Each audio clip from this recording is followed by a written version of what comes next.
So here I am in the little town of Hinds, and the only reason why I'm actually standing here is this is the only object in Hinds that actually says Hinds on it. Not to be confused with Hinds baked beans, but Hinds that is by Ashburton on the 44th parallel. So if you go all the way down to between Oamaru and Dunedin's 45th parallel, this is the 44th parallel. There really isn't anything that fucking amazing or special about Hinds, except if you just do a quick 360 turn around and come back to me, cameraman.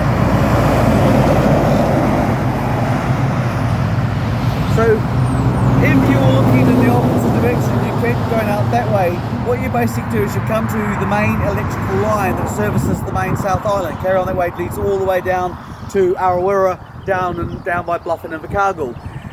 The interesting thing significant about it is there's a meatworks there, and right next to the meatworks there is a download data station for the Starlink satellites, which are those things that go up there that Elon Musk is inflicting upon us upon the Earth.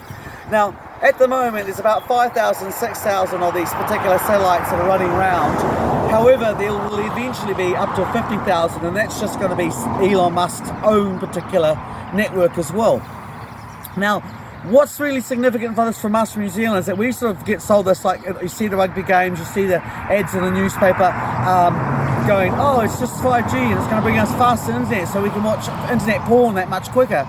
There's a little bit more to it than that, because when you actually start to look at Starlink, you find that most of the money that's actually come towards Starlink is actually coming from the Pentagon.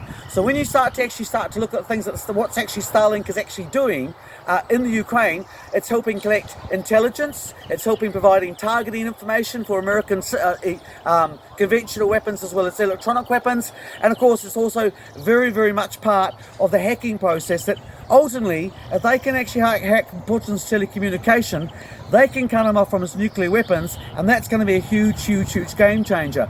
The battle on the ground in the Ukraine is being fought by the Russians, and they're holding pretty much their own. The battle up in space is the battle which seems to be whether or not actually Putin can hold off Starlink from actually hacking his computer codes and crash the European economy, or if he's going to actually himself be hacked and clear out. The significance from New Zealand's viewpoint is very straightforward.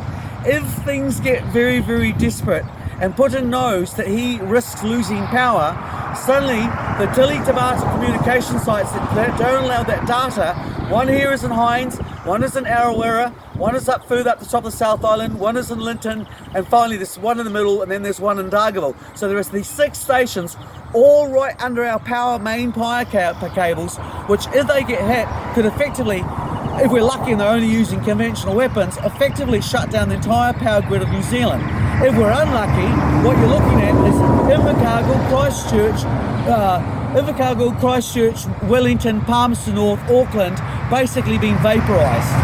So is it really worth us sticking our nose into the battle in the Ukraine when the price for doing so is that we could be actually targeted for thermonuclear weapons? At the same time, when we turn around, we talk about Rocket Lab, which is also tied in this whole militarization space. Rocket Lab is making the hypersonic research of the hypersonic missiles.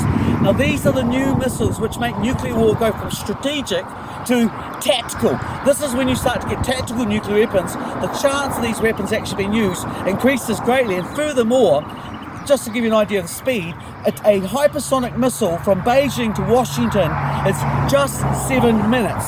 If the Russians launch them from the Arctic Circle, which is probably the most obvious attack route, you're looking at 3 minutes for the guy in Cheyenne Mountain to work out whether that glitch on the screen is actually the real deal or it's a mistake. And of course, as soon as that happens, because most of the systems are automated, all their lights light up, and then the Russian response occurs so well. So the chance effectively of an automated systems actually triggering off a nuclear war are freakingly, horrifyingly high.